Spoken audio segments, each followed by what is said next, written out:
It's not knowing what to do that's important. It's knowing what to do when you don't know what to do. And when we walk through life with a sense of whatever comes at me, I will know what to do. I will know how to utilize the tools and the support and the love and the beautiful energy that's around me and my emotional intelligence and my skills, and I will find what's next. I know the process that I can go through. And it's glorious. It's amazing when it happens. Let me ask you something.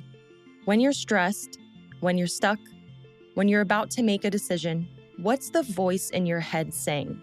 Because we all have self-talk all day, every day. And most of the time, we don't even realize we're listening to it. We just obey it. It's the voice that tells you you're behind, or just push through, or don't say that, don't take the risk. Or sometimes the voice just goes quiet, and suddenly you're moving through life on autopilot, numb, disconnected, not even sure what you actually feel or want anymore. And that's why this episode matters. Because your self-talk isn't just commentary running in the background. It's a steering wheel. Today, I'm talking with David Allen Brown, a speaker, coach, and creator of a framework called Convergence, which helps people understand the different voices operating inside their mind and how to bring them back into alignment. David's work blends both personal development, emotional awareness, and spirituality in a way that's actually practical, helping people recognize what's happening internally so they can make clearer decisions and stop getting stuck in the noise of their own thinking. In this conversation, we unpack the different parts of self-talk most of us experience: the emotional voice, the action-oriented voice, and the deeper voice that searches for meaning, and why learning to recognize them can completely change how you navigate stress, conflict, and uncertainty. If you've ever said, "I don't even know what I want, I don't even know what I'm feeling," or you've got that one harsh voice in your head that seems to run the show, this conversation will land. Because the goal isn't perfect positivity. It's clarity, it's self-trust, it's learning how to navigate your own mind, and ultimately, knowing what to do when you don't know what to do. I'm your host, Ryan Olekson, and this is Beyond 80%.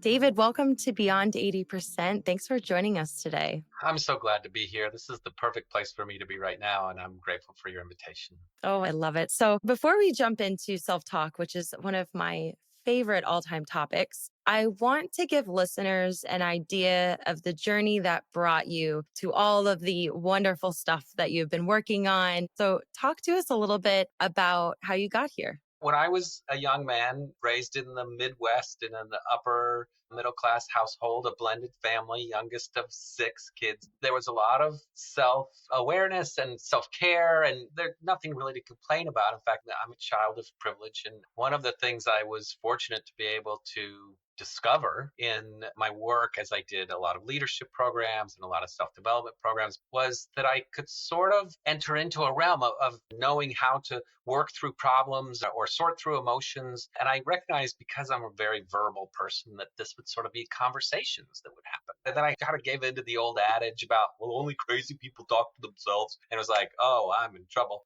And then people said, oh, it's okay if you talk to yourself as long as you don't answer. And I thought, oh, I'm in big trouble because I got a whole committee up there having a conversation. And so who knows? The truth is all through my young adulthood, I really just relied on it and recognized my ability to self-regulate.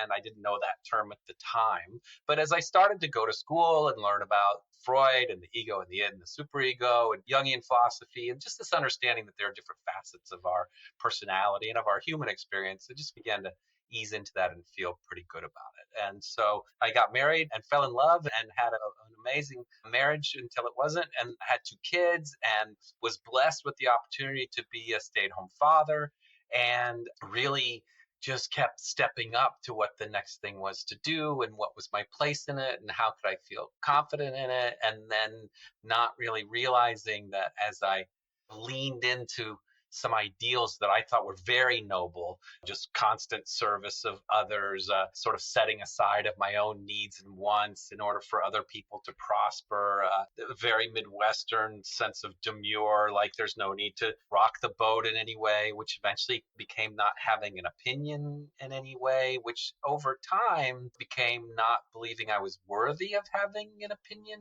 And it's so intriguing to tell my story because there is no turning moment. There are obstacles, there's difficulties. There's no all of a sudden this happened and I found myself in this place of great despair. It was one of those things where just by ignoring what I knew from being a young person, I found myself in this place of great despair. Yeah. And in my early 50s, I hate that term midlife crisis. I love the sense of midlife awakening because I really became quite aware that I wasn't living really anymore. And there were moments in which I felt the absence of life. And for me, depression wasn't sadness, it was numbness. It was that there was nothing that really got me enthusiastic, nothing that I enjoyed the way I did. And it just felt horrible.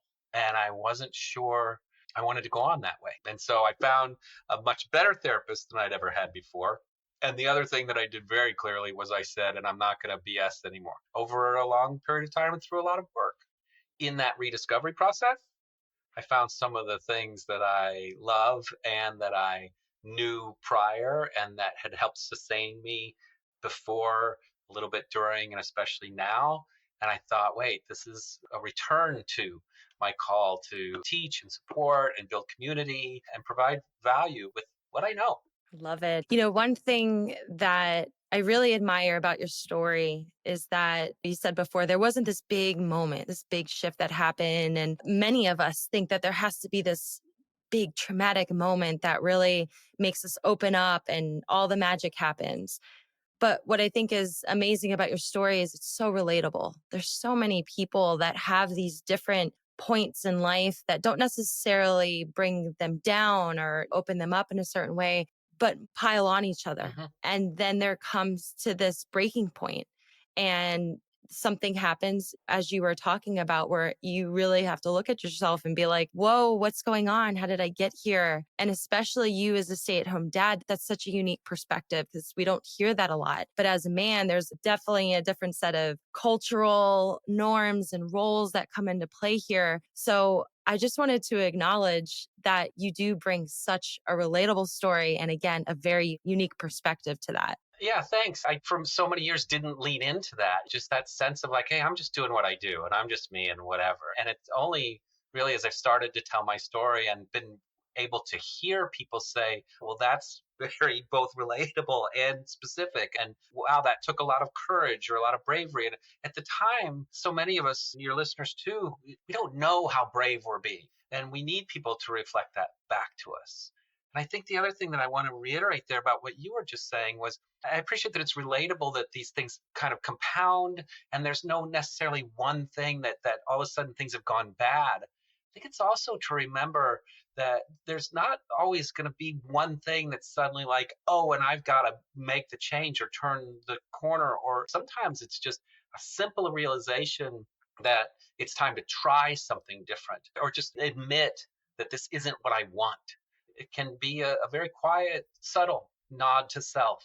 Yeah. I love how you said that. You're ready for it. And sometimes when I look at situations in my own life that are really tough and I feel like I'm very much struggling through them, I have that moment. It's almost that realization of looking back and being like, I had to kind of go through these things because it got me here to the point where I'm like, okay, time out. I'm ready to make a change. I'm ready to Right. think differently. Yeah. And sometimes it's an early step in the process and sometimes it comes later. But part of what I hear you expressing is gratitude. This is why that closed door or that open door was suddenly there. But awareness is the first step.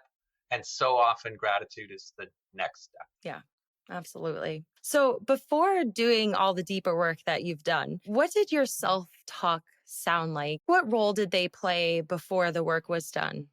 What was intriguing to me looking back was that I realized that they had just gone silent. And what was intriguing in the rediscovery was that they hadn't gone. When my sadness turned to despair, really one of the things that happens, I think, for a lot of people is when the question turns to, well, what would make you happy? And when the answer is, I don't know, or just silence, as it sort of was in my case, that's a turning point in many people's journey. And so I discovered in retrospect, they weren't gone, they just weren't empowered anymore. That same thing I said about my life. If you talk yourself out of or get beat down enough into believing that your opinion doesn't matter, then you stop having the opinion at all. And then you're just experiencing things because it's between what's waking up and going to bed.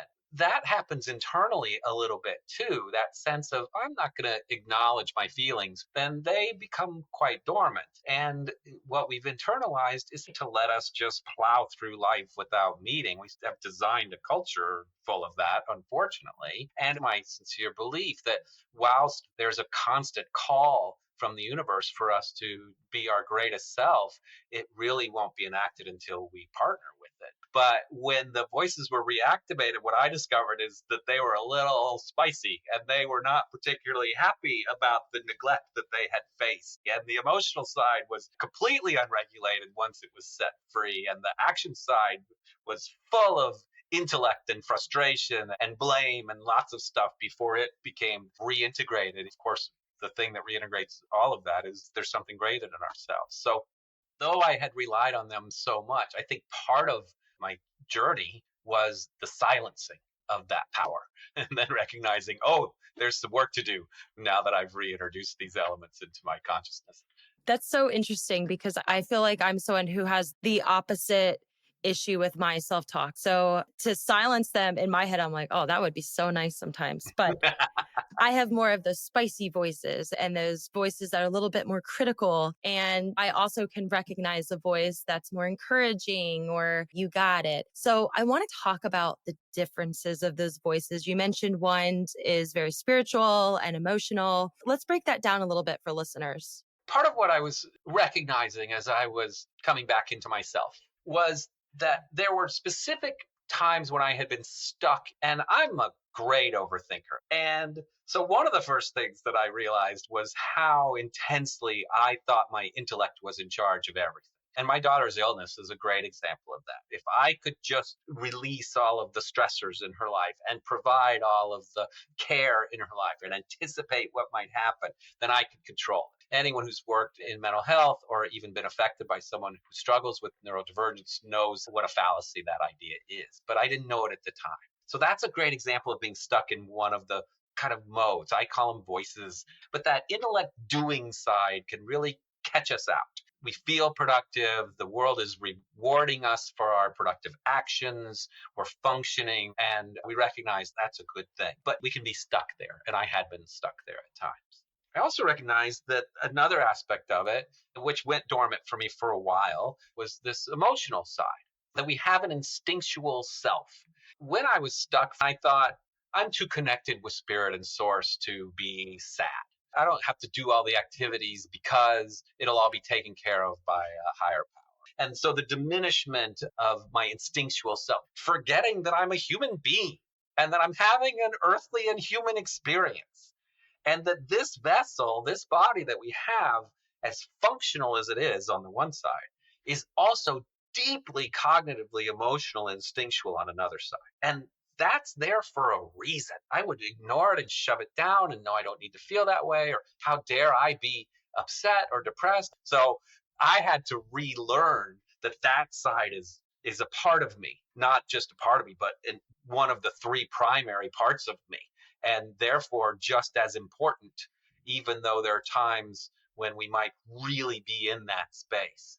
And that's super real. Like when we're grieving, grief is real, and we get very into that emotional, instinctual side of us. Our bodies and our physiology, as well as our psychology, is really caught up in that. And how do we find the balance again, as we all do as we go through grief and move forward?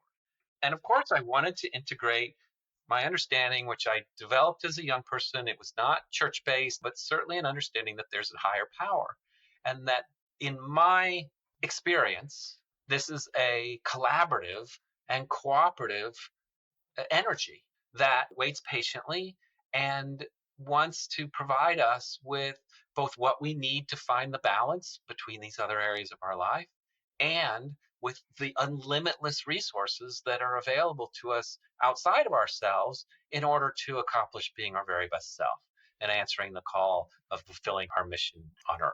So, where we really get down to is this instinctual emotional part of our life, the action and doing part, and then the acknowledgement of a higher power integrated into our life. Those three areas. Yeah, I absolutely love how simple you make those three areas. So, this outline is what became what you call convergence. That's right. And so, then your program is basically how to interact these three areas so that they are aligned, they're balanced with each other, and then implement it in a day to day setting. Correct. That's exactly right. So, what are the three internal voices you teach, and how do they show up in our thoughts and self talk? The first part is really recognizing that they're there. And we really provide activities and exercises and journal prompts for people to really internalize this. In this stage, the very beginning, just the recognition, the ability to literally ask a question about something that we're experiencing. I'm sad. Why am I sad? I'm angry. Why am I angry?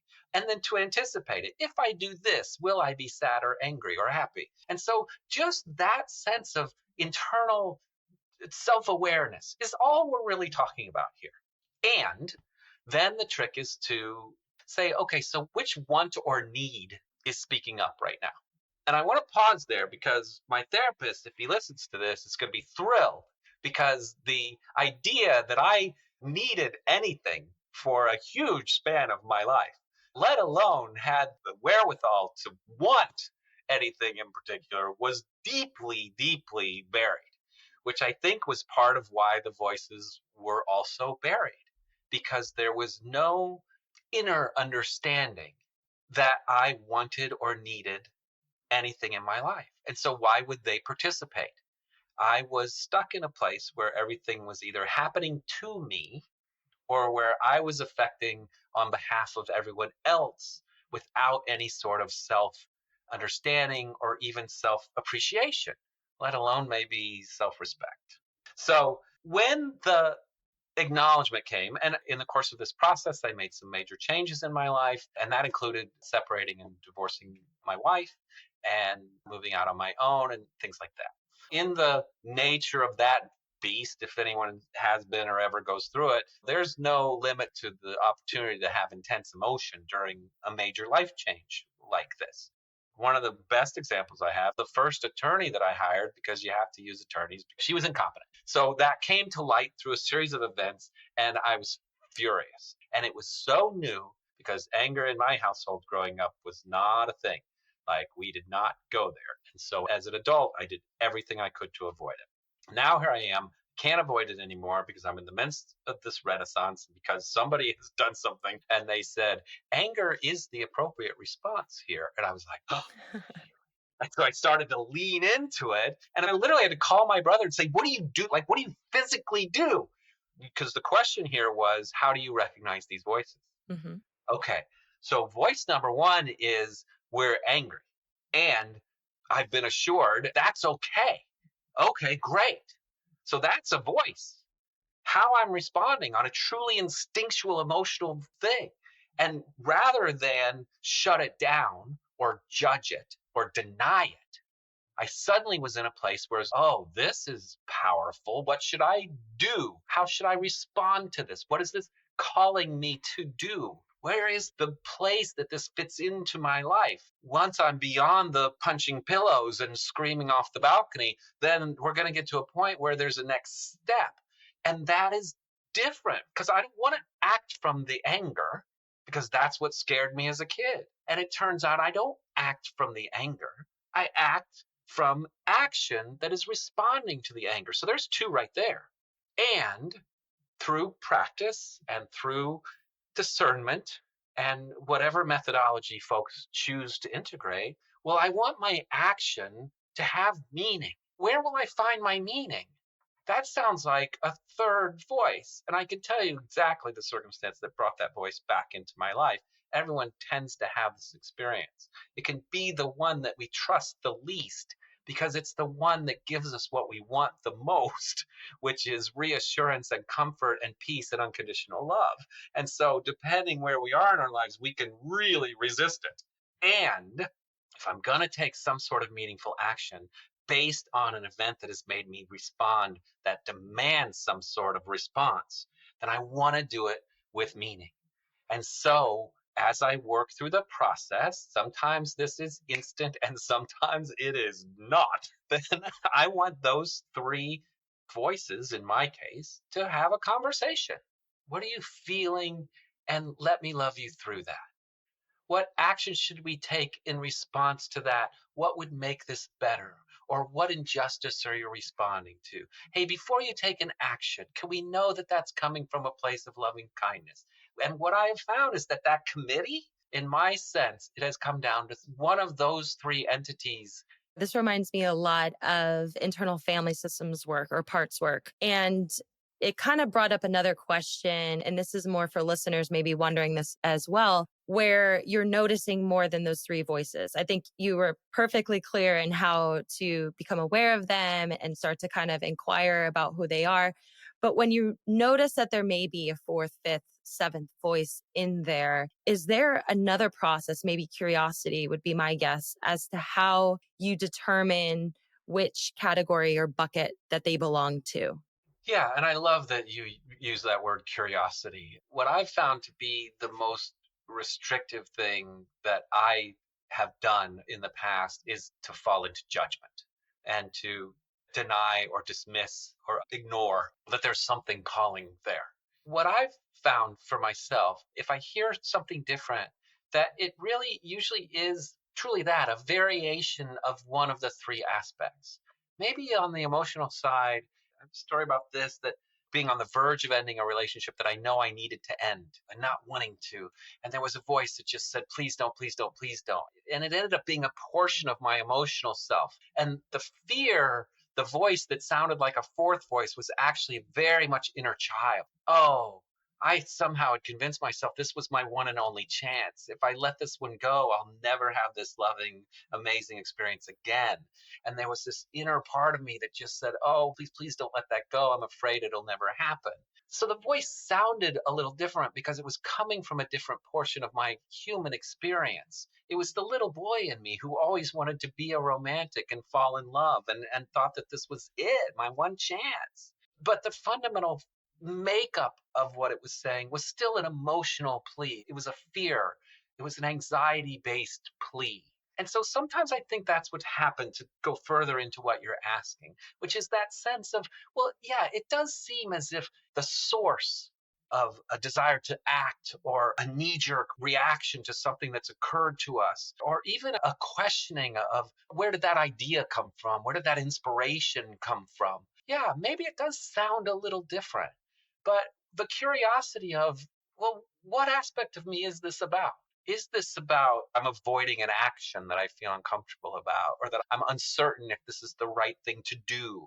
The questions you ask yourself will lead you down the path of where to integrate the healing part, because these separate voices tend to be the unresolved parts. And they do sound separate because they aren't part of that integrated, maybe acknowledged whole that we're really working with when we're in a convergent conversation. And so there might be a little bit of an outsider there knocking on the door. What about me? What about this thought? And so, of course, that's part of us. That's history. That's insight. That's intuition knocking at the door and guiding us to our next place of growth. When we don't ignore that, and as you say, got curious about it, then we just begin to inquire. You can hear the language of, well, how do you feel? What do you need? Oh, I'm sensing sadness now. Okay, great. I know right where I am. I'm questioning meaning. I'm at a loss from what I saw in the world today. Oh, okay. That seems to be coming from outside. The whole universe, the energy that seems disrupted. Oh, great. Apparently I'm there. And then, of course, one of the amazing things that I discovered and why it comes down to three is that once you know the one, which is the itch, the ability of the parts of us to work together towards resolution is why there's such power in it.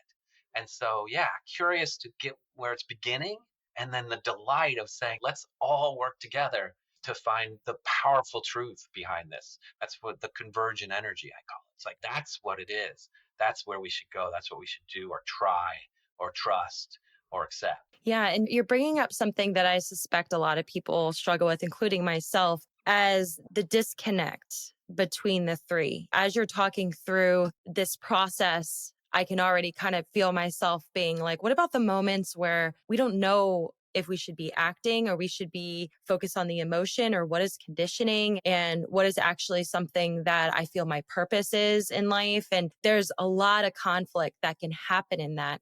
So is there, a quick, easy telltale sign that we can all lean on when we feel that freeze response of, I don't even know where to go right now? Yeah, I think there is. And I think that it's delightfully accurate that one of the aspects of our condition can cause us to freeze up.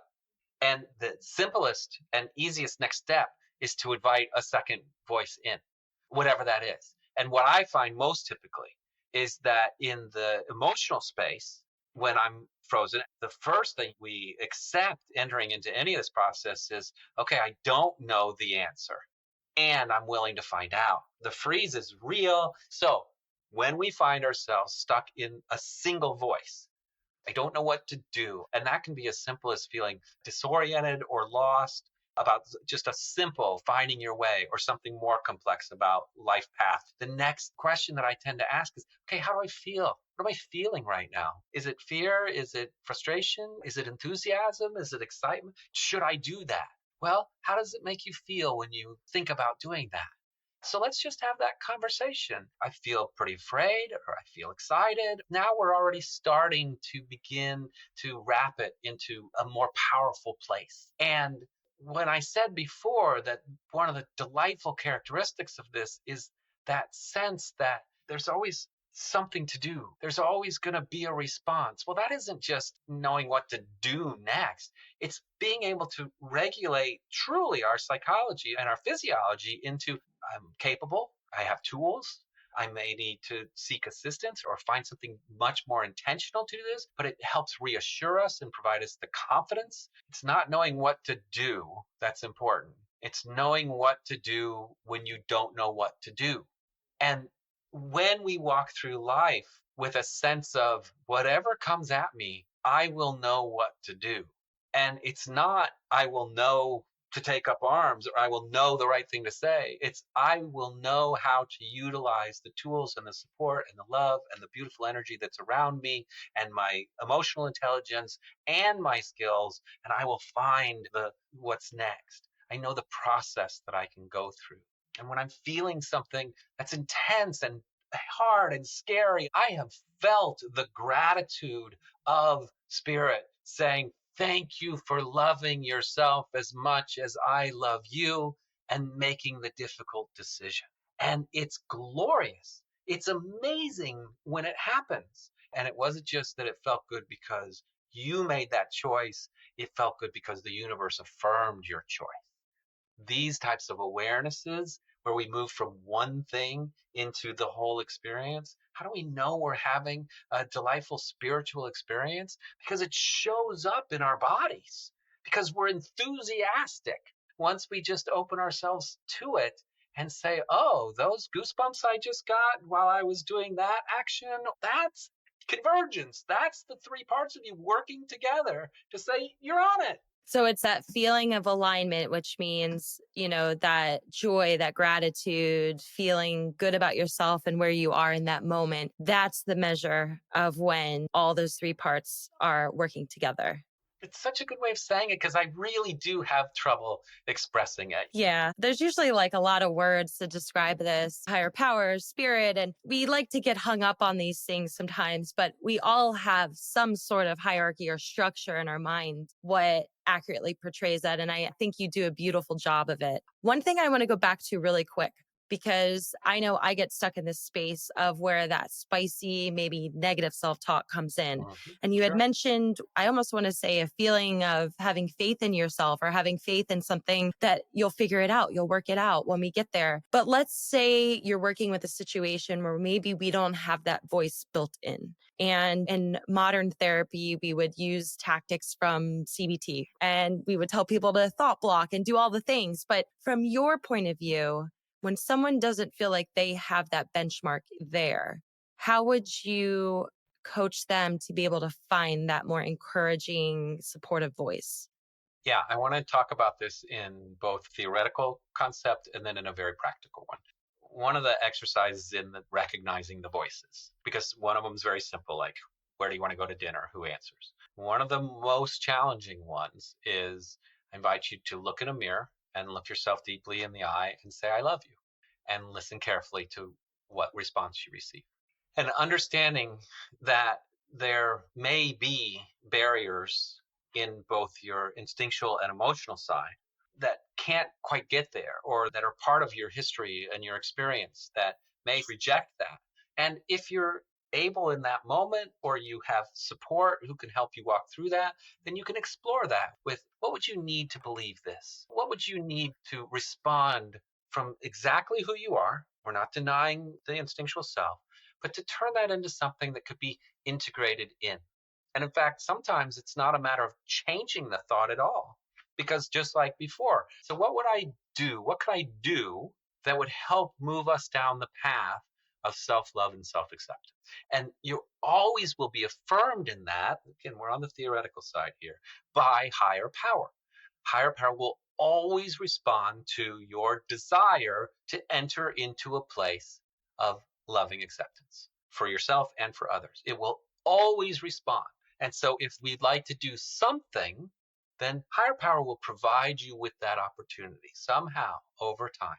And people have said, how do I know that voice is truly spirit and not just ego, or not just what I want to hear?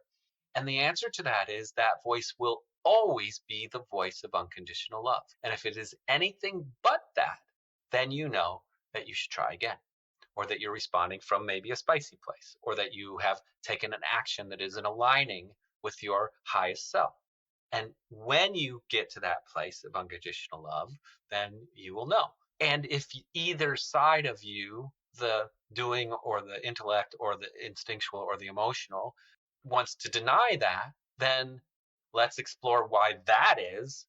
But the love itself is impossible to deny, because that's the definition of the higher power, Yeah. is that it is the endless source of unconditional love for you, and then channeled through you for the rest of the universe as well. Yeah, I love how you put this. It's almost giving someone that default, it's already there. That's your human nature. You're born with it. One thing I want to kind of rewind back to that you quickly mentioned earlier, and it's this idea of spiritual bypassing. I think this is a word that we're hearing a lot more around social media and mainstream narratives, but I was hoping you could spend a little time letting us know what that actually means and what it looks like and how we can identify it if we're doing it, or if maybe someone is stuck in that cycle. Sure. The most fundamental way of experiencing or recognizing this sort of spiritual bypassing is, to me, just the abdication of responsibility.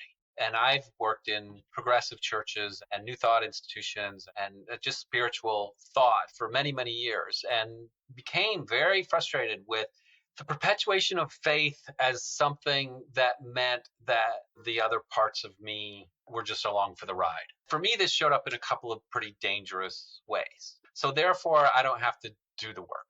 It becomes magical thinking, even with my program. But for a long time, there was this notion of, if I just put the energy out there and I recognize my own worth and I strive for it, and then I create this image and I just keep building on the image and the thought and the energy, then poof, suddenly the Porsche will appear in my driveway.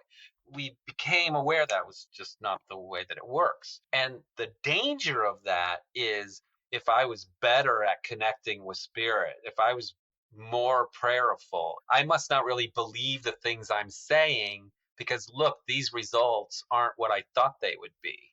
or I'd be happier if I was just trusting God more, or my life would be more this if I was a better person than I am.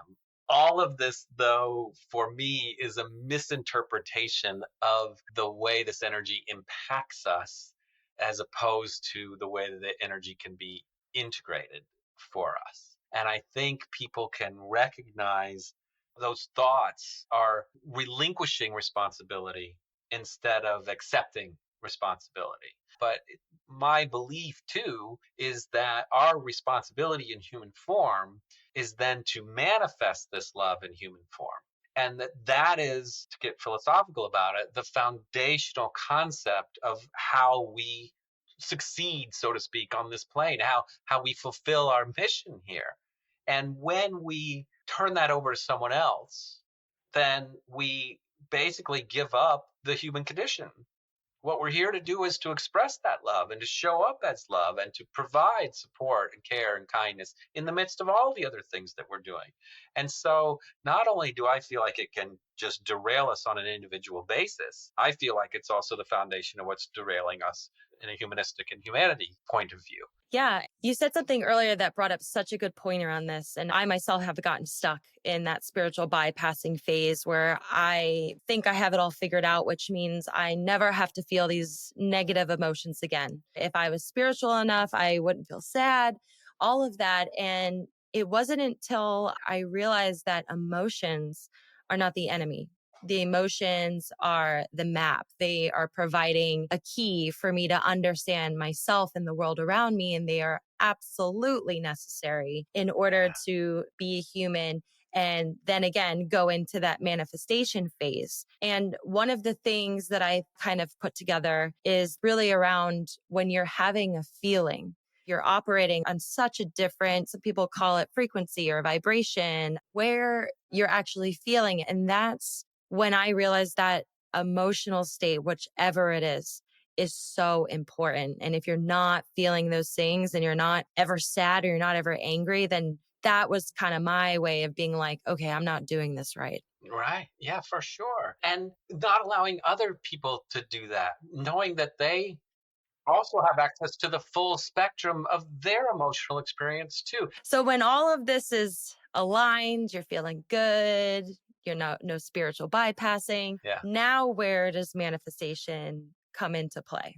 Right. So then we get to this place where it's like, okay, that's awesome. And I'm feeling pretty good. And I'm looking for what's next. And when I began to understand that I don't think it's a straight line at all, I think it's a cycle. It's a circle. And if you look at the logo of my program, you'll see that there's arrows around the outside of the convergent circles that are in the inside. And that's because there are what we describe as 6 specific steps in the manifestation process. And very specific parts of the 3 are the most active, or let's say taking the lead in any one of those areas. So while all of us is agreeing as we move through it, we're relying on our confident sense of self in any one point. So, for example, the first thing that we do is we vision. And there are both extended and wonderful practical techniques for this that can take us to glorious divine and understanding of what it is and what we want to have happen. So this is like the dream that you Sure. develop in your head of where you're going, what you want. Yes. And sometimes it's huge and magnificent and glorious, and other times it's about a cheeseburger. And either way is fine, because the point is that you are coming from a place. And here, obviously, the inspired or the higher power voice plays a big part. It's the side that says what will bring us perfect happiness, what will help us remember that we are truly loved. Sometimes it's a magnificent, fantastic home on a seaside or on the beach or whatever. And other times it's a very simple dwelling within a community in which you're so deeply entrenched that you're providing service every day. Okay. What we do is remove judgment from every one of these steps. But we find that inspiration is so prevalent there at the beginning because we want it to be aligned with love. Because so often other people will be involved, the people who are going to come along with you professionally or personally or intimately along this route.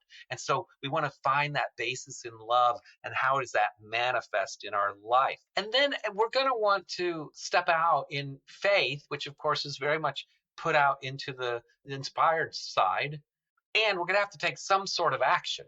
This is where we overcome that magical thinking, that spiritual bypassing, which is like, okay, we got to do something. And it doesn't have to be this gigantic thing. It can be a decision that incorporates feeling. What feels like the right next thing to do? What's the next step we can take?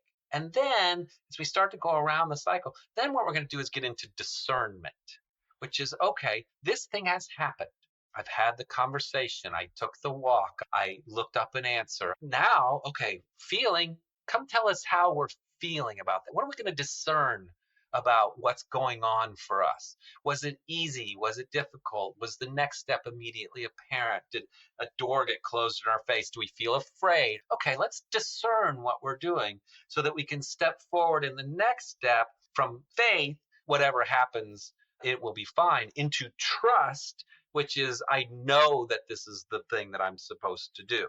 And these are important steps. Faith is a trial. And maybe in discernment, the answer is, oh, no, thank you. Nope, not for me. Okay, great. I trust I'm going to go in a different direction, or I trust I'm going to go down this direction into the next thing, which, by the way, and this is the one that everybody hates to hear, which is do the work. Then you got to do what you got to do. And you're going to enter into this cycle again. You're going to feel about how it is. You're going to discern the results of that, what doors open, and you're going to go, because it's not a circle, it's actually a spiral. Because though the sixth step is celebration and gratitude, it may not be celebration and gratitude of this massive vision that you have. It may just be celebration and gratitude of, I got to this next step. I even know what the next step. And let's take that delightful, wonderful gratitude energy and dive into visioning again. And then say in faith, what steps should I take next? And then discern whether or not that leads me to a place where I trust the universe to go do the work. Yeah. And the work is, by the way, the longest and hardest, most difficult part. This is so well put together and so well thought out. It's easy, it's practical to follow. And I'm just really impressed with how easy you're able to break this down so that it's understandable. Because I think a lot of times in this space, it's overwhelming. There's a lot of vocabulary. So I just want to call out how impressive this is. And you definitely have something big here to be proud of. I'm so grateful to you for saying that, because it seems like a lot in my head. And at the same time, what I really do want people to hear is these are all tools that are innate to us. This is my fundamental belief all the way back to when I was a teenager doing leadership development with my peers. And then as a young person, I just have always believed that within us is the answer and the tools and the power and the rest. And so, yeah, I'm so glad that you recognize the beauty of the simple truth that people are powerful and have access to this. That's so well said. And David, if somebody wants to learn more about Convergence or you, is there a website that they can go to? There is, of course, davidallenbrown.com. And some people get hung up on this Allen, A-L-A-N, but davidallenbrown.com talks about all the things that I do. And I do want to say at this point, because the initial course that I put together is big, like it's a college thing. There's 7 modules, there's like 30 different lessons, there's tons of worksheets and the whole deal, and it's big. 2 things to know. One is that people who participate in it can become part of a community where we meet on Zoom and we talk about what's going on, or you get coaching from me and other people, and we just do it a little at a time, and it's fine. Where you are is exactly where you're supposed to be. The second thing is that we've now introduced what I call a quick start program, which is 5 lessons that are less than 10 minutes each with 1 worksheet that is just a dip your toe into, like, does this make sense to me? Is it something that I'd like to learn more about? And I really worked hard to make sure that it had value in a standalone and that you will take things away. In the meantime, anybody who has been touched by our conversation today or feels like this is something they'd just like to talk more about, I am so wide open to that experience. And I invite people to go to the website as a way to start the conversation. Amazing. Thank you for joining Beyond 80% today. I'm so glad that we had this time together. Thanks for listening to Beyond 80%. Make sure to hit subscribe so you never miss an opportunity to learn, question, and evolve. If you enjoyed this episode, the best way to support the show is to share it with someone in your circle, a friend, a colleague, anyone who's ready to think a little deeper. Until next time, I'm your host, Ryan Olekson, And this is Beyond 80%.